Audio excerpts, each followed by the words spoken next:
All right. Good evening, everybody, and welcome to the tonight's Common Council meeting of Tuesday, July 21st. Could I have a roll call, please? Finkler. Here. Fuller is excused. Hammer. Here. Lawson. Here. Reed. Here. Relke. Here. Rostad. Here.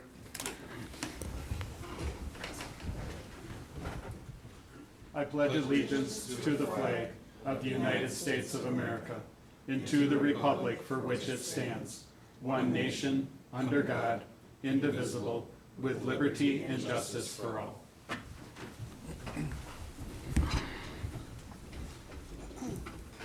I acknowledge this meeting was posted and noticed according to law. Okay, thank you. I would look for a motion to approve tonight's agenda. So move. Second. Motion by Alder Rosted, second by Alder Finkler. Any discussion on the agenda? Hearing none, all in favor? Aye. Opposed? Public comment? There is none. Okay, thank you. You have in front of you department reports for file, Columbus Area EMS, Lifestar of June of 2026, CED of June of 2026 and July of 2026, Finance of June 2026, Fire of June 2026, Library of June of 2026, and Police of June of 2026. Next would be to approve tonight's consent agenda, which is the Committee of the Whole and the Common Council meeting minutes of July 7th of 2026. So move. Second. Motion by Alder Rosted, second by Alder Roki. Any discussion on consent agenda? Hearing none, all in favor? Aye. Opposed? Okay. Next would be the presentation of Comprehensive Outdoor Recreation Plan survey results, and Maria is here to fill us in.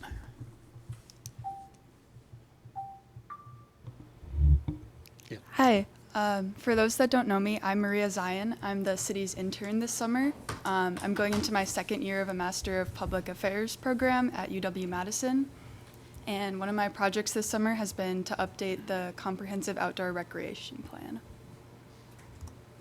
So for those of you that don't know what that is, it's a planning document for the city's public outdoor spaces, including parks. And the DNR requires that we update it every 5 years to be eligible for their grants. This includes stewardship grants and then a couple of federal grants as well. Some of you might know that the Knowles Nelson is on pause currently, but there are still 2 federal grants that we are eligible for if we complete this. And it assesses the community's needs and wants and current offerings to see if we need to add anything or update anything, and then it will guide recommendations for development in the park system for the next 5 years. So just to give an overview of what's currently happening in the parks, right now the pickleball courts are under construction. This is part of the Fireman's Park Master Plan, and we're hoping to do the parking lot next spring as well. The other items on that plan currently don't have funding, but we're hoping to include them in this outdoor recreation plan and get them funding in the future. And then another thing we're looking at is trails. So we had Rupert Milkey do a study and an overall plan to connect the elementary and middle school to Prairie Ridge through trail system. And we're hoping to start that next year if all goes well in the budgeting process. So to give an overview of how the city's park inventory compares to standards, the National Park and Rec Association puts out standards for communities of different sizes. So the ones you see up there are for communities of 20,000 people or less.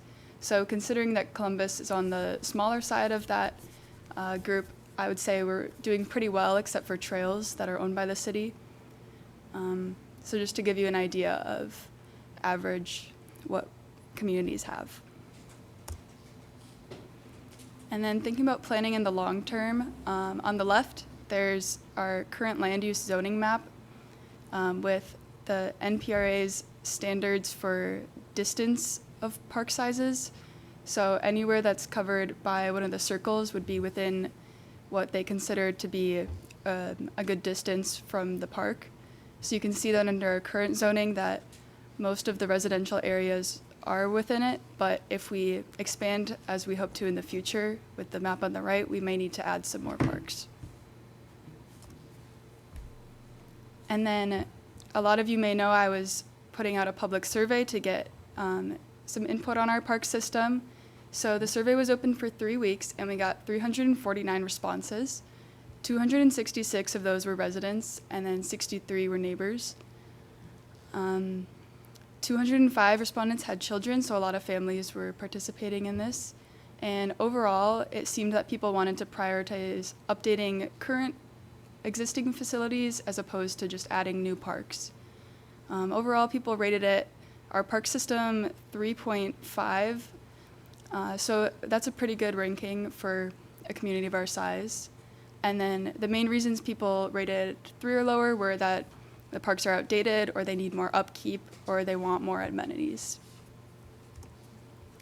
So I also asked which amenities were most used by respondents, and so the top response was the community pool, a very valuable asset to our community. 19% of respondents said that they used that. People also used playground, walking trails, ball fields. You'll notice that some of them have stars by them. That's because 70% of our respondents were women, which is not representative of the actual population. It should be around 55%. And so I did some testing to see if that might have influenced any of the responses, and the ones with stars I found are likely influenced by the gender disparity in our survey. So something to consider when thinking about how those ranked. And then I also had a write-in option. So 38 people wrote in that they wanted a splash pad. Not all of these were residents. 10 of them said they were okay with a user fee in a separate question, but no residents that wrote in splash pad indicated that they would support a tax increase. So it kind of just shows how much of a priority that is. So maybe they want one, but they're not willing to increase taxes over it. And then among other top write-ins were amphitheater, which is featured in the Fireman's Park Master Plan, so hopefully we can get that moving along. We also had trails and better bathrooms as top responses. And then I had them rank some potential projects in terms of priority. You can see that trails is like the top one, and then fishing is also possibly influenced by gender, so we might have seen it get a higher ranking if there were more men that filled out the survey. So trails are a big thing we're going to include in this report. A lot of people ranked them first, and 314 said that they would use them for walking when I asked what uses they would use. So 90% of people would at least use them for walking, and only 6% of respondents said that they would not use them at all. So this is definitely a top priority, it seems, for our community. And then playgrounds. This was a big topic of discussion since a lot of our respondents had children. So a lot of people wanted the soft rubber pavement to be added to playgrounds. This is also an accessibility improvement. And then a lot of people said they wanted more accessible play equipment and that it needed updating. There were a few responses that indicated that there were not enough options for toddlers and older kids, so maybe looking into expanding that as well. We currently do have one toddler-specific playground at Fireman's Park, but people seem to want more. And then these parks were frequently mentioned in the survey question about ratings. So these are parks that people want updates to or see issues with. And then baseball fields were also a key theme in the survey, and a lot of people indicated that flooding at Kiwanis Park was a big issue for them, and also upkeep of ball fields. Additionally, upkeep in general was a key theme in people's suggestions. People said there was a lot of long grass and weeds, and that little repairs needed to be done, as well as a lot of complaints about bathroom cleanliness. So I think it's just difficult for DPW to achieve this with a limited staff for a community of our size. But overall, people were happy with the parks, I thought. Are there any additional questions or concerns? Thank you. Yeah, it was very well done. I'll just add that now her real work starts as we've got survey input and we'll start forming draft sections of the plan. And I know Maria's hope is that by the time she's done with her internship, that we've got at least a draft plan ready to go to committees for review. All right. Anything else for Maria?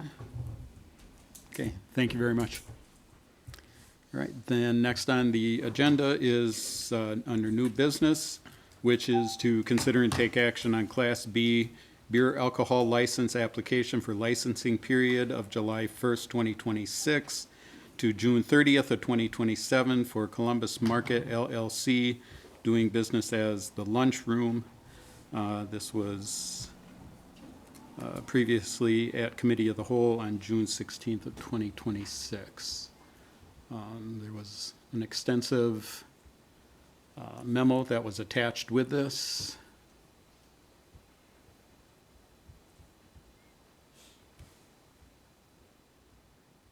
And we have, who do we have available?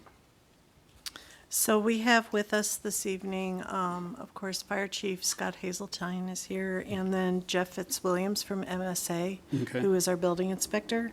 And I believe Raj and Deepa are also in the audience for questioning. Okay.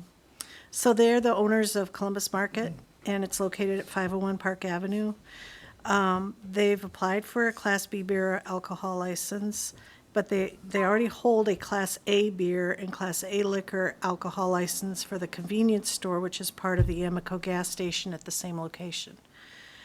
So as my I'm not going to read the memo to you all. It was included in the packet so that you could read it beforehand. But we've been in conversation with Mr. Singh for about a year. And during that time, it's been explained to him that this is not legal per the Department of Revenue unless certain requirements are met. And that is where the conversation has gone back and forth. And I do Okay. know that Jeff would like to share his findings with you, and I believe Scott would too. Okay. And if you have any questions, just let me know. So, Jeff, can you hear us? Yes, I can. Okay, could you share your input? Sure. This was kind of a two-part situation. When we first did the inspection here, it was brought to our attention the work was already done before any permits were pulled. We finally got the permit processing done, went to inspect it. We were told it was just going to be a little, I'm going to call it a coffee sitting area where people would come, they'd get coffee, sit down in the area, and convene as they please in that area. The construction that was done was suitable for that situation. They had a wall, a partition wall that went up to the drop ceiling. They had a suitable second exit going into that area. On the first inspection, there was some limitations of egress, path of egress. However, the owner did remedy that on our second inspection regarding I would say a final inspection for this little sitting area. After that, I was in the office, talked to Sue. She advised me that an application was made for a liquor license. We did a little research as to what was going to be required for that little build-out to be considered its own little bar. And in this situation, the wall doesn't, the entire room is not an encapsulated different building. It is just more a little partition room, which would not fit the state statutes there. And we just did that second inspection after the application of the liquor license was made. Okay, does anybody have questions for Jeff? Well, he is up. Okay, Chief Hazeltine, do you have something? Me and Jeff went in together, we're pretty much on the same page. Okay, all right.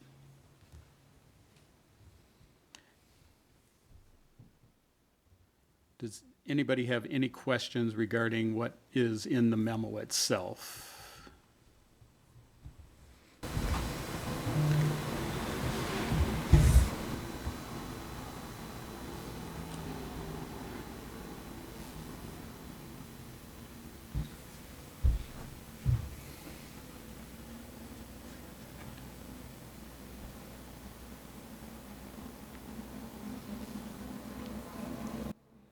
So yeah, oh, I'm sorry. Alder Rothschild. Not so much what's in the memo, but do we have a Class B to give out? How many Class Bs do we have available? We have 4. And then you get into the reserves. And then when Jeff, right? That's his name. Mm-hmm. And when and when you state that the building or the room is not separate,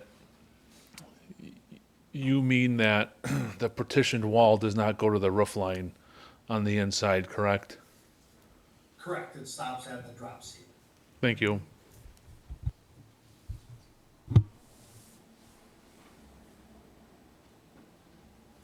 Alder Reed, I'm sorry. Oh, thank you. I don't even know if it's exactly a question. I guess my concern would be setting precedent with issuing a license that doesn't quite meet legal requirements. I'm concerned about both the legal side, and I've been on council where we've run out of the Class B licenses for like full restaurants. And that is such a hindrance for bringing businesses into community. And I just don't know that it would be just a good use for the city. Thank you. Alder Lawson. So, question for Jeff. Have you seen anything similar in other municipalities? No, I haven't. I have not seen any, a Class B within a Class A at all. Okay, thanks. And Alder Finkler. Is there any liability on us for if we were to approve a liquor license that's gonna be operating illegally? I believe the liability goes to the owner of the property, not the clerk or the municipality per se. Excuse me, however, you're setting a precedent like Ms. Reed mentioned that, you know, you have the authority now and just now, before you've approved a Class B for this situation, at first issuance, but you also have it, to deny it. Because if you approve it and then you decide to change your mind later, there's a very lengthy process through the state that you have to go through in order to revoke it or not renew it next year. Just so that you're aware of that. I've been told by more than one agent and DOR employee that it's just not legal. But it's up to you for your decision, you know, if you choose to move forward and allow it. But How, so everybody's saying it's illegal, so how, I guess I'm confused. If it's illegal, how can we even allow it on the agenda? And because they have to meet the certain statute of, and Jeff's got the list too, about there has to be the separate entrances, the walls have to go floor to ceiling, there can't be any gaps. I do know there's one wall where there is a sizable gap, and then the floor, the entry door from the store into the room doesn't go all the way to the floor. It's just little things like that, you know, aren't perfect, and I believe Jeff failed his inspection for them. so if this were to get approved, being it's illegal, it's gonna be shut down anyway. I guess I'm confused. I'm just so confused that we're even There are reviewing 11 or something. 12 agents in the state of Wisconsin Okay. that monitor this sort of Okay. So, situation. okay. I get what you're saying.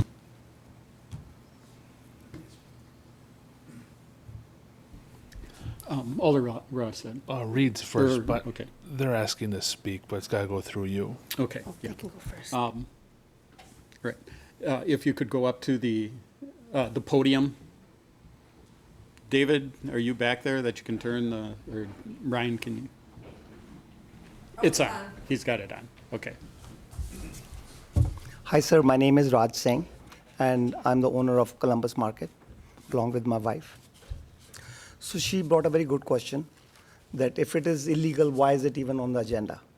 Number one. So the whole process started long time ago. Can I explain it to you guys why you are having those questions? Go ahead. So firstly, this particular license has been issued in many municipalities, including Beaver Dam, Watertown, or any other places, many other, Neosho, Ashburn. It's, calling it illegal is wrong. It's legal. That's why it's on the agenda. So there are certain rules which are set up by Department of Revenue. What all things does it need to have before a Class A and Class B license can be incorporated. So the rule number one, they want you to have a separate entities, for which you have to have a separated building area, in which a beer can be consumed and Class A beer cannot be consumed. They have to have separate bookkeeping on it. They have to have purely separate beer to be even bought as a bar for that area. Firstly, we are not applying for a full bar. We're just applying for Class B beer only, which means can only and not from tap, number one. Number two, sorry, you asked a question. Okay, so I'll something which you asked. Hi, beg your pardon? Mine was a wall. That's what the wall. So, okay, first I made the wall, which was short, about 3 feet. Then again, showed it to the inspectors and they came and they looked, they said wall has to go all the way up, whether ceiling, nobody even said once that it has to cross the ceiling. So we brought it all the way up to the possible ceiling at where it is. Then they wanted a separate door, which is part of the requirement. We put a new separate door for it. And this beer which is consumed is only canned beer. We're choosing, okay, this particular station did not have food items before. We are doing very well with our fish fries, and a lot of people have asked, because of popularity with the fish fry, they wanted to sit down and just have a can open beer there for them, and not as an extensive bar. It is just for the fish fry. We are following all the rules which are set up by Department of Revenue. Nothing is illegal in there, because if it is illegal, it would not be on the agenda. So I really wanted to please consider, I don't know why illegality is coming in, because City Clerk herself has taken all the steps till today, putting it up to the agenda. She has already gone through that station, and even Department of Revenue came. And if it is illegal, why is it illegal in Beaver Dam? Why I need to be handicapped for this part? So I'm not, everything which is done properly by all the rules which are set up by Department of Revenue. So there is nothing illegal about it. Anybody can ask me any question, then I can answer. Does anybody have any further questions for him? Susan? I would like to correct Mr. Singh that just because it's on the agenda does not make it legal. It was on the agenda because he presented us with an application for a Class B license to be discussed by the council. But it had nothing to do whether or not it was legal. And I just want to draw your attention to the second paragraph in my memo. Thank you.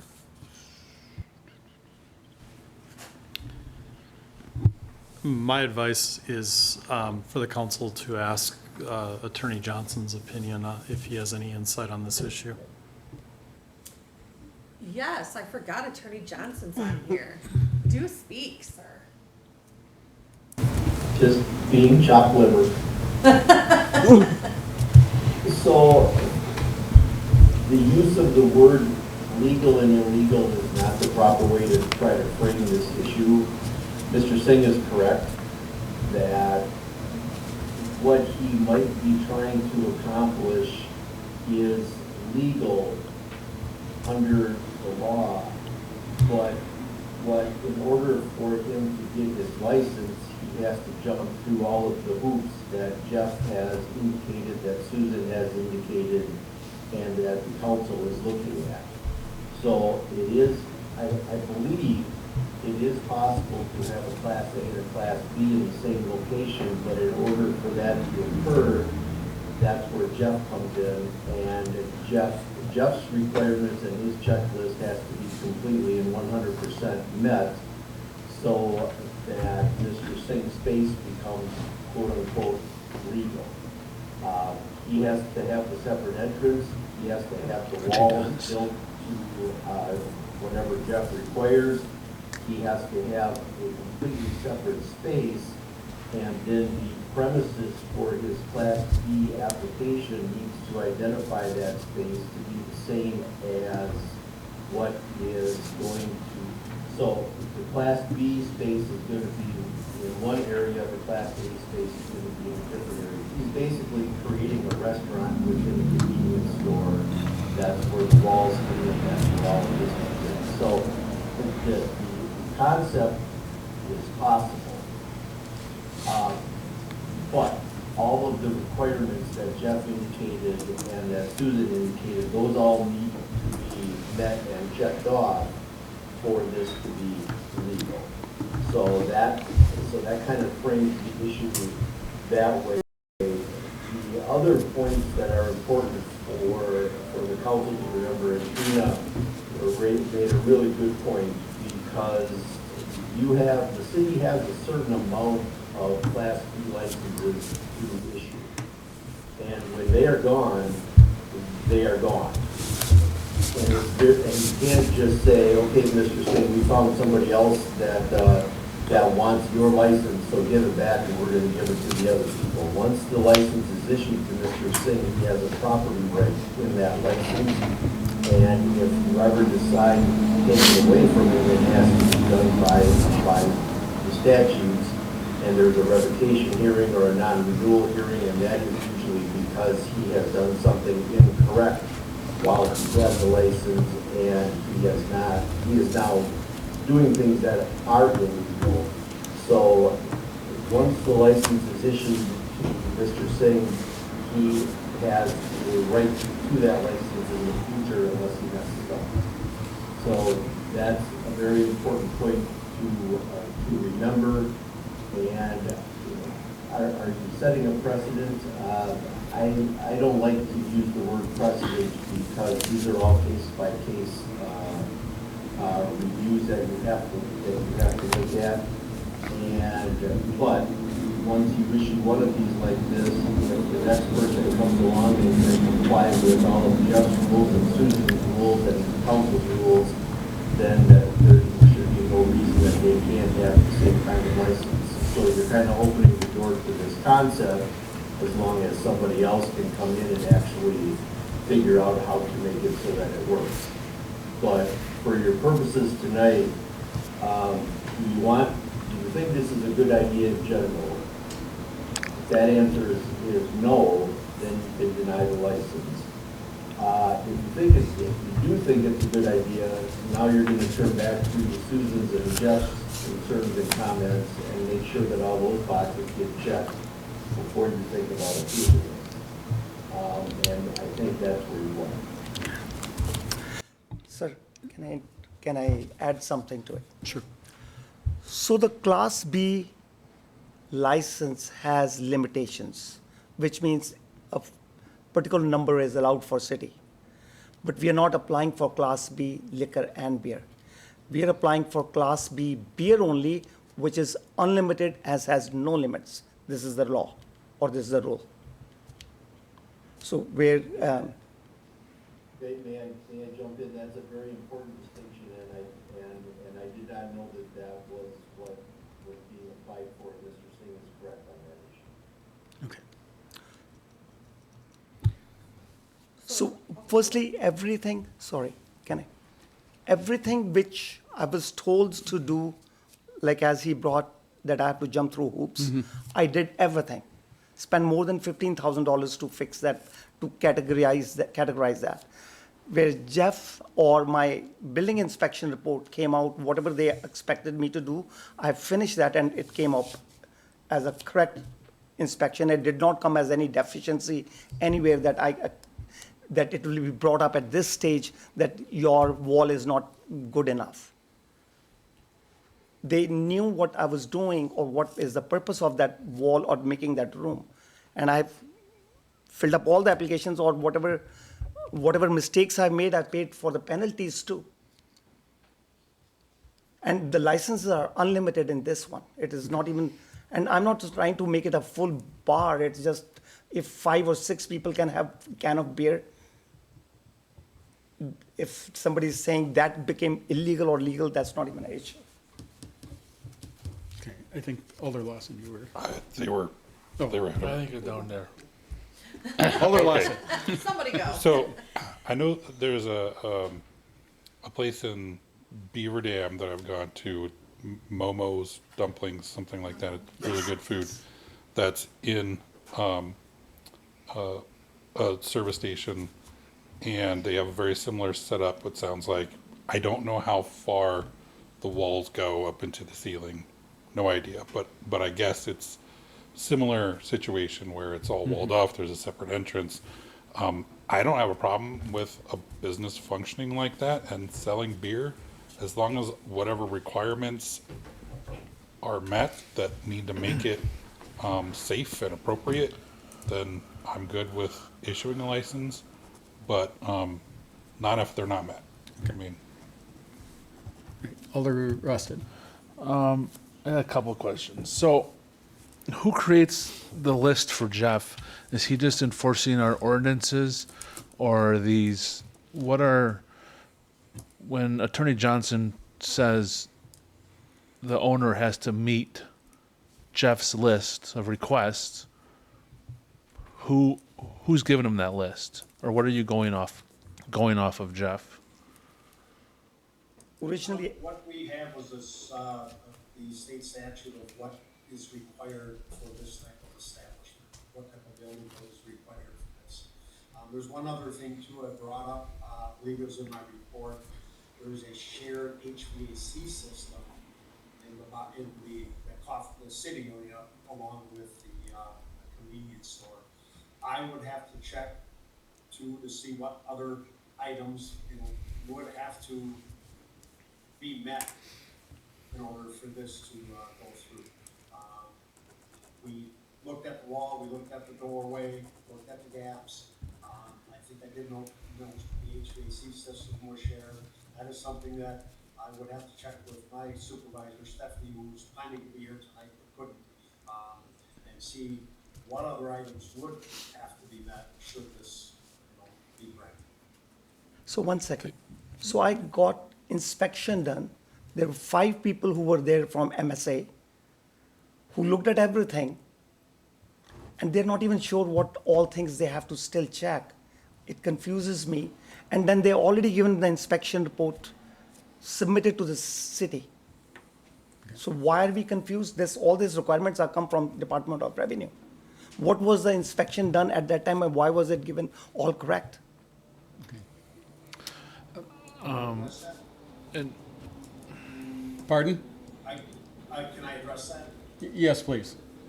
Yes, I actually asked Mr. Singh if he was gonna be serving beer at the time of our initial inspection, because we did note the wall didn't go up. It was a residential kind of a patio door that was in the separation. And he replied, no, this is just an area where they can have their coffee. So we didn't go any farther to look at what was needed to be built for a bar or a Class B. It was solely a coffee sitting area where they could have their food or coffee or soda. It was never mentioned to us that this was in anticipation of a Class B liquor license. So that is why we gave him a passing grade initially for the work that he started before even the permit was taken up. So Well, hold on. So as of today, does he have a passing grade tonight? No, Okay, No, for, what type of passing grade? Are you asking for the liquor license inspection? For the yes, class, for class B class beer. B. It's B beer. The Class B? B No, beer. There's items on that checklist that are not met. So Class B, Do you have that list? yeah, Class B, last inspection was done, completed, and submitted to city. And that is for alcohol only. City clerk knows that. But we have our inspector No, that's no, saying I'm right ask- now I'm that, asking them to, sure, I'm asking Yeah. in front of you. What was the inspection, which was second inspection, final done? And what was this considering for a cup of coffee?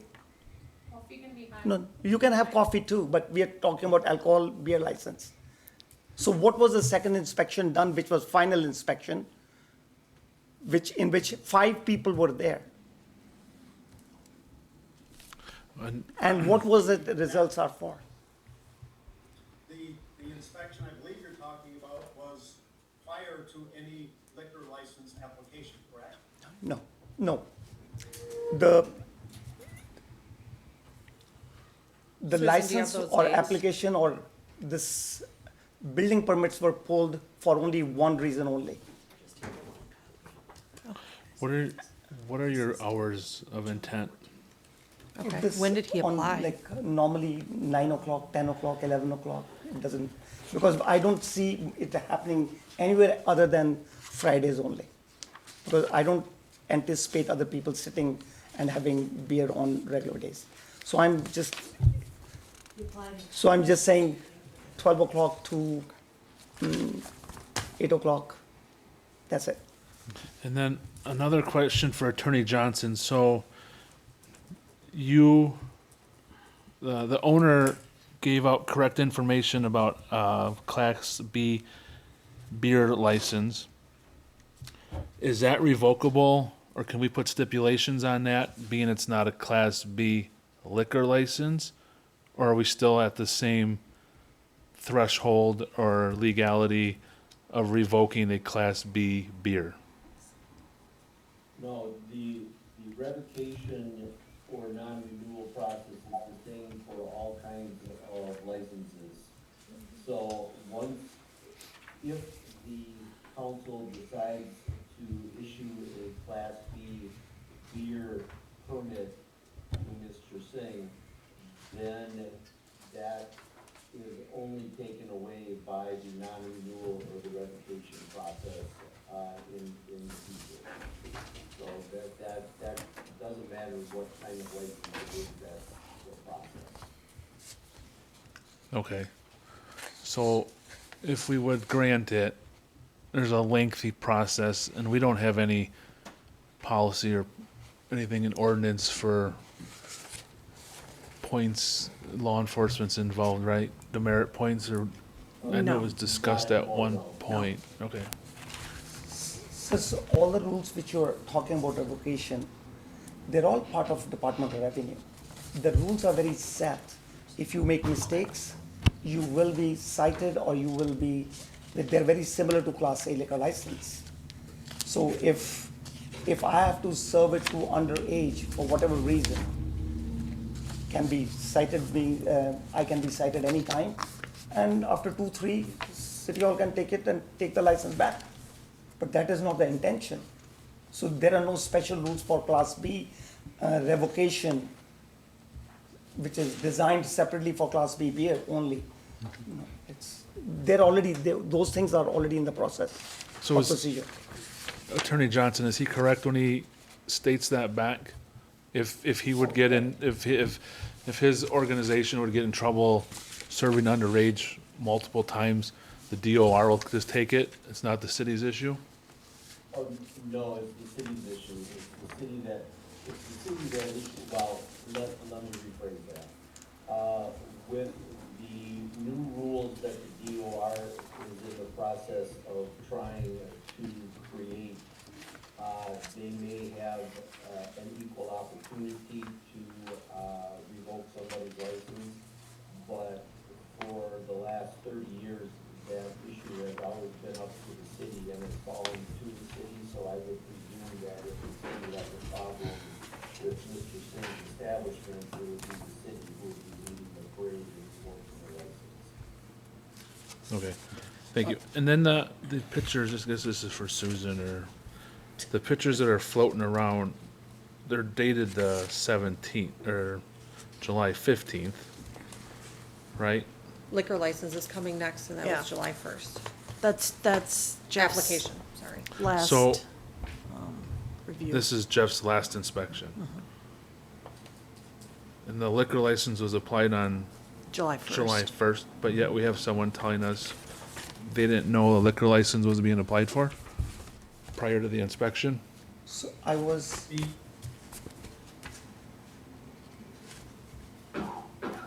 Is Jeff there? Initial inspection prior to July 1st is what I was talking about. Our initial inspection, we had no, it wasn't for a liquor license inspection. What So- spurred that inspection then? You know, Pardon me? What spurred that first inspection then, if the liquor license didn't come till July 1st? Why was it being inspected before July 1st? for coffee, I don't need A building inspection. permit. Okay, okay. Thank you. Alder Rolke. What are your contingency plans for staffing if we were to grant this to you? Been in your establishment a number of times. I've usually only ever seen one person working at a time. Beer is still an intoxicant. How are you planning on monitoring intoxication levels, that sort of thing? Ma'am, we'll have two people working all the time. We do have two people working most of the time. And we are not talking about proper bar. We are just talking about just canned beer only. We are not talking about. ideal. I understand, let me answer this question. So it is intoxicating is, we are very aware of what liabilities I have as a owner. It's very similar to Class A. So if somebody comes drunk and want to buy a beer, we refuse that. It is very similar. So we have the control of giving each beer to them, and because it will be, one person is dedicated for that purpose only. We are very aware of how much intoxicants, 1 or 2 beers, that's all we are doing for fish fry. So we're You're not. planning on limiting people Beg to your 1 pardon? or 2? I have not seen all the people who are there in City of Columbus. I have many other stores in different localities. The people, my customers are very, their age group falls like, they're not younger group. They're like somewhere around 50 to 70 group or 80 group. They're not heavy drinker at all. So we are only talking about very 1 or 2 cans. That's what all limitation is. I'm not making sit there somebody bring 10 beers and then getting drunk. No. And liability is still on me. So I'll be responsible for all those actions, which if I have to choose to do wrong, then I'm liable. Okay. Alder Finkler. I guess I don't have a concern with this as long as we are not going to reduce our liquor license numbers at all, which it doesn't sound like we will, and all provisions are met for inspection. Otherwise, I mean, truly, what's the capacity of the lunchroom? 5 people, 6 Yeah, I was gonna say, I'm truly not really that worried about it turning into like a full-blown bar situation. If the city is not liable for that and people are going, I mean, people like a beer with their fish fry, you know? I mean, it just is what it is. Like, I think the risk there is a little bit low. He understands his accountability with it and his responsibility. So I think if we're not lowering our liquor licenses at all, and inspection passes, then I don't see a concern with this. Alder Reed. Oh, thank you. My first was a question on, does Class B only not lower the liquor allowances? I really thought it did, because I truly remember fully running out of essentially any kind of alcohol licenses to the point where we were looking to see if the town next to us could sell us one of their licenses. So it does become a definite issue and a hindrance on growth at some point. I really want to be nice, but I am so uncomfortable with the idea of approving for a Class B license that doesn't really fit the state law, Section 125.32 list of exceptions that could have the B license. At a certain point, their area may become, may be considered full restaurant, but without a person staffing said full restaurant and that being their only duty, which would not make a lot of sense for a small convenience store. I just don't feel comfortable with the precedents I feel like we're setting. Alder Rossin. So in the page 45, to better understand Trina's concern, is the statute this is for Attorney Johnson, that's stated in that third paragraph from the bottom, is that correct? The way it's worded? With a Class B beer only? I'm not sure what you are looking at, Ryan, but you all have been kind of mixing the terminology a little bit here. In Wisconsin, there is a Class B beer license, and there is a Class B combination beer and intoxicating liquor license. So those are two completely different things. And if I understand everything that Mr. Singh has said, he is asking for a Class quote B end quote license provided for under Section 125.26 of the statute. That allows him to sell beer in premises. And for those licenses, there is an unlimited amount of licenses that a municipality has. What Trina is referring to is the quote, Class B, end quote, license, in which there is a quota allowed for each municipality, and once you hit your quota, you are unable to issue any more, and those licenses are for both beer and intoxicating liquors. So as long as Mr. Singh is requesting only the ability to sell beer on premises, then the quota is not a problem. Ryan, do you have the application? Is that right in the application? Correct, but the statute that's stated, from what I understand, how I read it, on page 45 is 125.32 parent 3M, states a Class B license cannot be had unless it meets the things below. Right, so what is happening here, if I understand all this correctly, what is happening here is that Mr. Singh is creating two separate premises within his existing business. So he's going to have the convenience store, which is still operational and which has already been issued a Class A license, which means I can walk in, buy a six-pack, put my money on the counter, and walk out the door. I can't consume it on location. He is now putting up a new entrance, and he is putting up walls, and he is creating a completely separate space that will have a completely different premises description in the application for the Class B beer license.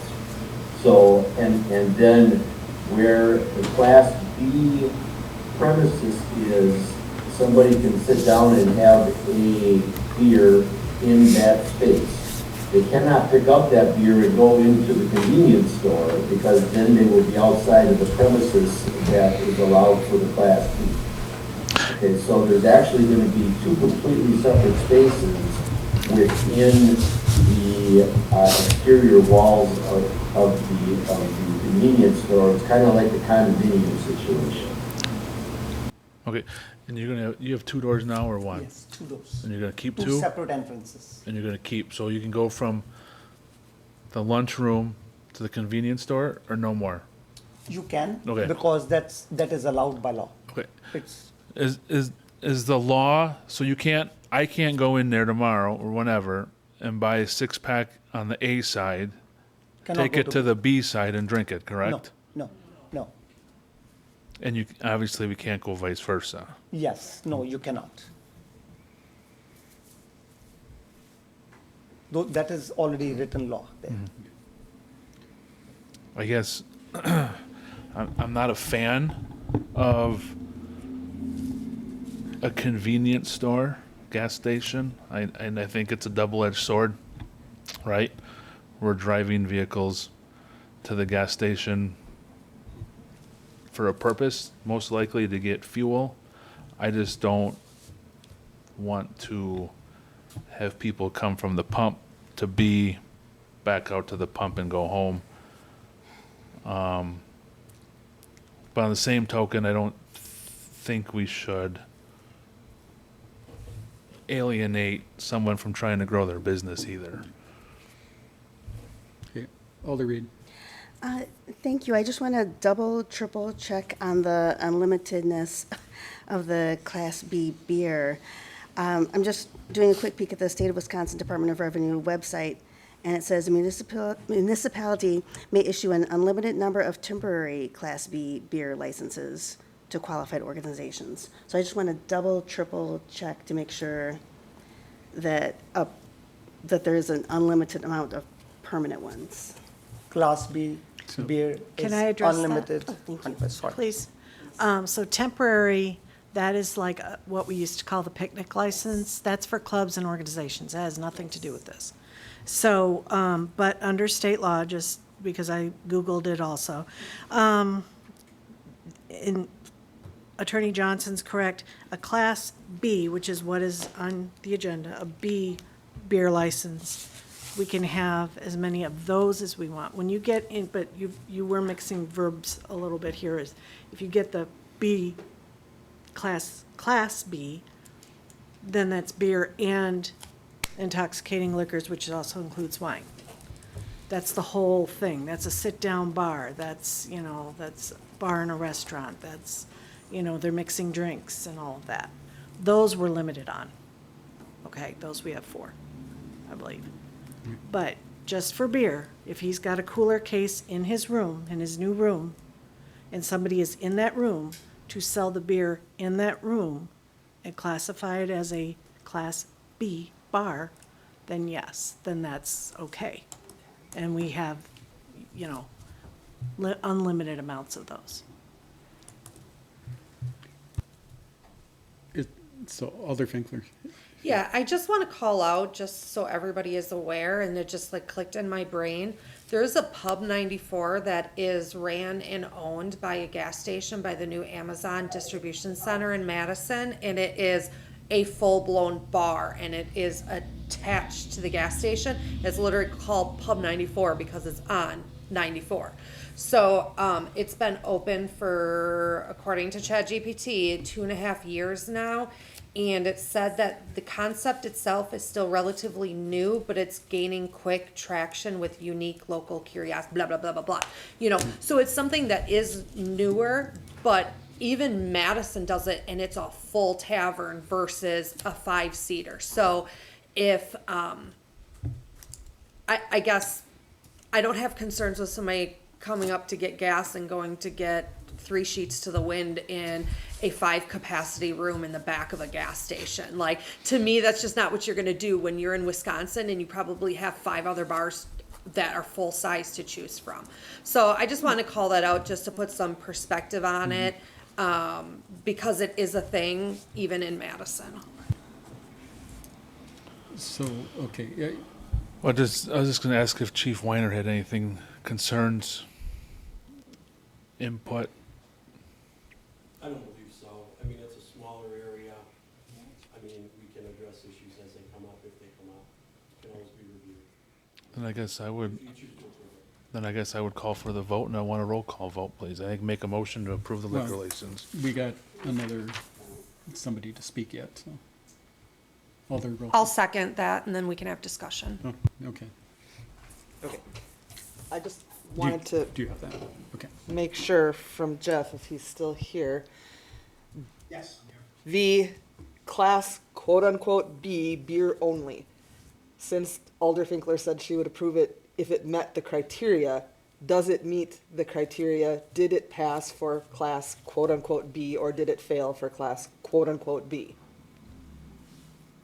From my understanding, the inspection we did was just a liquor license inspection. I did not look into what makes solely Class B, if there's different restrictions than a full-blown liquor licenses. So that is something that myself and Stephanie would have to look into. I would assume it's gonna hold the same regards or ramifications or the parameters as a liquor license, but that's something I'll have to look into. They do say that it has to kind of be a separate entity. So that's what we would have to enforce, is the codes that are required for this to be issued. And it's achievable, but it's not there as we see it now. Thank you. Ooh, excuse me. So, Well, I would just say that with what he just said, Light on. we approve it, doesn't mean it's granted. Correct? Because if they don't pass inspection, they don't obtain the liquor license. That's why I had my light on, because I would like the motion to be amended to say that, and I can either amend it, or you can amend it, but I would like it to be amended to approve with, passing an inspection. But that's our ordinance, it's already in there. They don't get their liquor license without passing fire inspections We or normally do building. not approve liquor licenses until they've passed inspections. Susan tells us the status of every single liquor license before we make a vote on it. All right, yeah.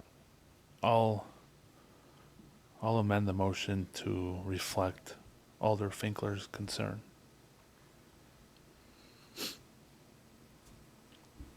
and you're still seconding. Yep, second, sorry. I wasn't sure if we needed to state that more clearly, or are you good, Susan? Or do we need to say that it's amended To approve with passage of inspection? inspection by building inspection. Okay, second. Okay. I seconded the second. Okay. Can you read the motion back? To approve the Class B beer license application for licensing period of July 1st, 2026 to June 30th, 2027 for Columbus Market LLC, doing business as The Lunch Room, pending approval of passage of the building inspection. I think we need to, it's gotta reflect our current ordinance. We just can't, building inspection and fire inspection are separate. Correct. So we, Did it pass fire? It didn't at first, but the second one it did. Okay, so it's But- past but fire, the- so that's but not the- up for discussion, right? I left the bill, I wrote up the building wall up of it too, but then that's Jeff's. Well, Well, If- hold on. I mean, we've got other people here that, if we're gonna go into discussion. So, he's already passed fire inspection on your behalf. Correct? Okay. all right, and Alder Roki, Where's the fire safety for? I guess I just want to go on record and say I'm planning on voting no on this because I do also think that it sets a bad precedent to pass something contingent on it passing an inspection that everybody else would have to pass before we voted yes on it. We've done that before, I'm pretty sure. Alder Reed. Oh, thank you. I'm also uncomfortable voting on something of a contingency at this level where we're making a huge exception to any recommendations in the, in state law here. We're not. Well, for the allowed uses. No, we're not. That was the wrong statutes in here. Attorney Johnson said that. Oh, because that was also for liquor? Okay, it's just really confusing the way it's written because it doesn't make a separate, it doesn't have separate verbiage for the liquor versus beer in that area.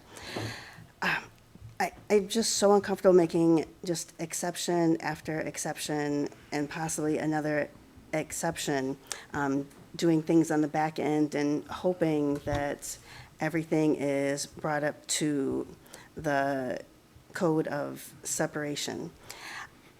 I mean, I might be okay with this in the future after the changes have been made, but at this time, I just am too uncomfortable.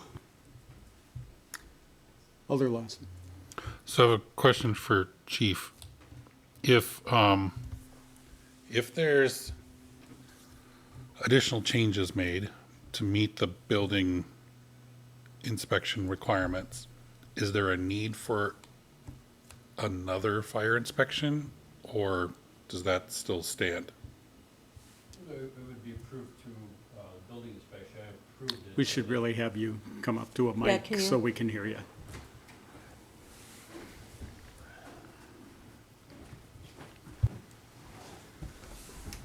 It would be the wall part that Jeff was talking about, that's more towards his area, where we did the fire safety, part of it, exit lights, passageways, and we would approve it, but it still gets inspected every 6 months. Okay. Do you have a final comment?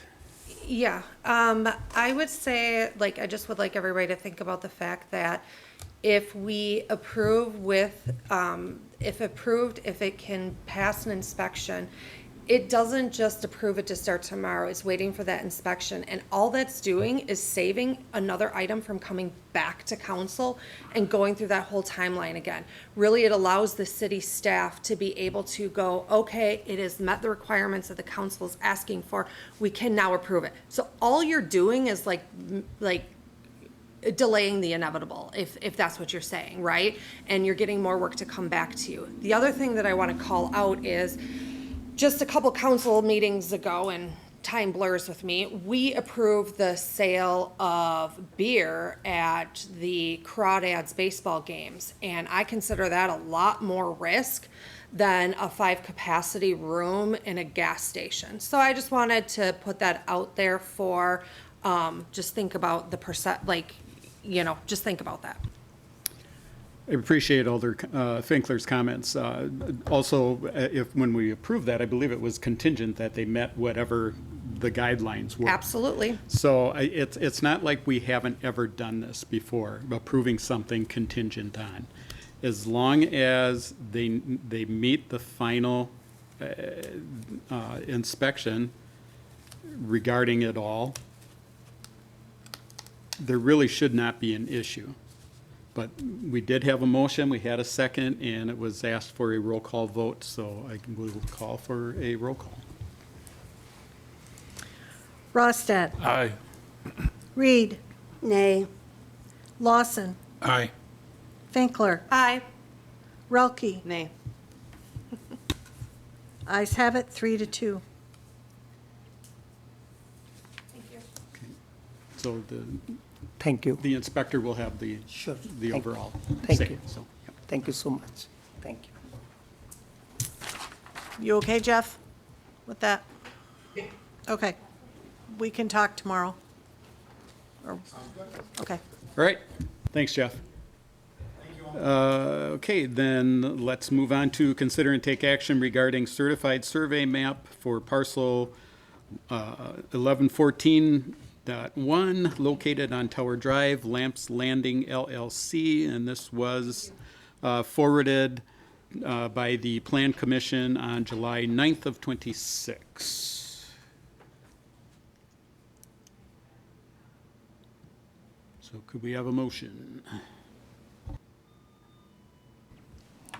Motion to approve as presented? Second. Okay, motion by Alder, Staff recommendation is to approve with the items in the review letter being addressed. But that's what's presented. That's presented. Okay, Yeah. I just want to make sure, okay. because someone could think that the CSM itself is what's presented. Okay. So I'm just, I'll amend it to my motion to include the staff recommendation for correction. Second. Okay, motion by Alder Rosted, second by Alder Lawson. Any further discussion on the Landing CSM? Hearing none. All in favor? Aye. Opposed? Okay, then next is to consider and take action on project 6217-01-02, Tower Drive, temporary limited easement relocation order. I'll move to approve project 6217-01-02 Tower Drive, TLE relocation order. Second. Okay, motion by Alder Finkler, second by Alder Rosted. Any discussion, anything that needs to be added to this for clarification for anybody? This is a DOT procedural step as it relates to our transportation enhancement grant for Tower Drive, which we hope to be constructed next year. Alder Lawson?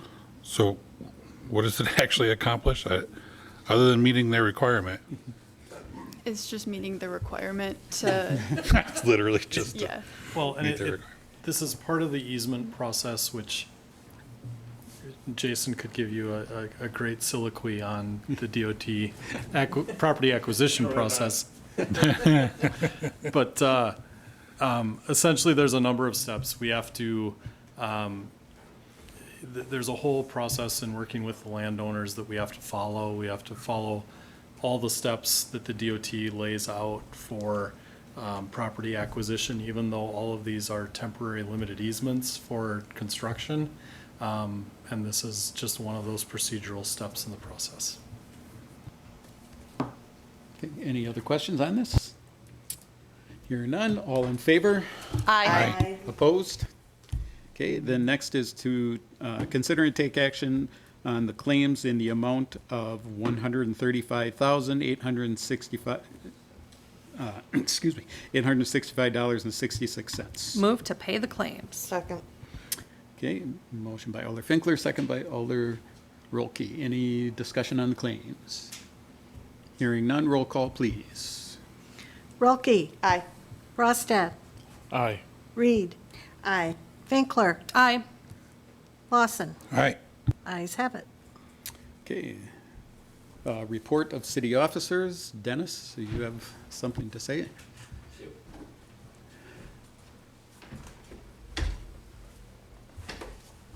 Just a couple of current and upcoming events coming up for us. Next Tuesday night, or actually Tuesday from 10 a.m. until 10 p.m. is Cops at Culver's. We will be there serving meals and custard as a fundraiser for the Police Lights of Love, looking for either roundups, tips, donations. That money will be kept in the community completely. It's returned later in the year after the program is over in the form of gift cards that we can give to people that are in need. We participated last year for the first time and have given out the gift cards and helped people in need, including this last weekend, someone that was stranded in town from out of town. So it's a very good program. You'll see us there. I'll be there probably from 10 until 4-ish. I have an evening commitment, but officers will be staffing it from 10 a.m. until 10 p.m. On top of that, National Night Out is coming up on August 4th, 5:30 to 8 at Fireman's Park. I had some blasts put out today. A couple of the new items are we're having a petting zoo this year. Paul Davis Restoration is going to do a real live safety burn. They build a very tiny structure and light it on fire, and then open and close windows and shows what type of effect that has, doors and things like that. One of our officers, we're gonna have a taser demonstration. In years past, we have done that. It met with a little bit of resistance because people didn't want to see it. So what we're doing this year is we're going to do it in the lower level of the pavilion and tell people that's where they need to go if they want to see it, opposed to doing it out in a big common area. So we're looking forward to it. A lot of planning goes into this. The community has been great with donations, so we're really looking forward to it. I'm going to put out the schedule next week for the calendar of events. We're probably going to do the real live burn 6:30 to roughly 7-ish. That'll be over towards the pavilion on the pavement where it needs to be. The taser demonstration will be in the lower level of the pavilion at about 7. And about 7:15 or so, Paul Davis Restoration is going to do another mini fire burn safety demonstration with whatever is left and whatever they can pull off. So please come out and join us. There'll be music, there'll be food, games for the kids, police, fire, EMS, State Patrol is going to be here, Sheriff's Department, DNR. So there's going to be a lot of people, and we're looking forward to it. Just wanted a couple of real quick add-ons. Is 4th of July for us was pretty uneventful. We really had no issues at the park. Community-wide, we had several issues, alcohol-related, drug-related. We had an 8th offense, drunk driving on a motorcycle arrest. We had a drugged driving arrest. Controlled substances were found in the vehicle, including a loaded firearm under the seat. Person did not have a CCW permit, and just a couple of things like that, but nothing really happened at the park that caused us any concern. We expect those types of things on a weekend or holiday stretch that brings that many people to town, and alcohol and the warm weather and all that sort of stuff. And then lastly, we've been getting a fair amount of complaints about the increase in e-scooters and battery motorized motorbikes and things like that in the community, about unsafe, and I've seen some things myself as well. So I'm working on, I'll be in front of the council at the next meeting. I don't know if I'll have an actual policy because there's so many moving parts, or an ordinance change, I should say. There's so many moving parts that I guess I would like some feedback before I pick the final course that I'm going on, instead of coming in here with something and then having you guys have a whole different idea. So I may come in at the next meeting with just some general ideas and see what the will of the council is and amend it and address it at the next meeting. That's pretty much all I have. Thank you. Okay. Are our own goats going to be part of the petting zoo? Or? They are not. It's a commercial company that runs a petting zoo, and we're actually pretty excited about it. I think the kids will really, really like that. Absolutely. We're having the same kid stuff, face painting, balloon twisters. The caricature artist is going to be here. The bounce house, the inflatable obstacle course. There's going to be something for everyone to do. Awesome. All right, thank you. Thank you. Well, that was going to be one of my things is the National Night Out, so please come out and support law enforcement and the first responders. And also like to thank CHLPC for their efforts with the summer concert series. Despite the heat, it was still, I mean, there was still a good crowd. I was actually surprised with as hot as what it was, but, and it was a lot of fun. Good group. So then next would be to convene to close session. Convene to close session per 19.851E, deliberating or negotiating the purchase of public properties, the investment of public funds, or conducting other public business whenever competitive or bargaining reasons require a closed session, specifically to discuss the purchase of land along the Park Avenue corridor in conjunction with the public safety building project. Also convene to close session per 19.851E, deliberating or negotiating the purchase of public properties, the investment of public funds, or conducting the other public business whenever competitive or bargaining reasons require a closed session, specifically to discuss the purchase of property in the Park Avenue corridor for the location of a future city water plant within the city of Columbus. So move. Second. Okay, motion by Alder Rosted, second by Alder Finkler. We will reconvene to open session just to adjourn. So,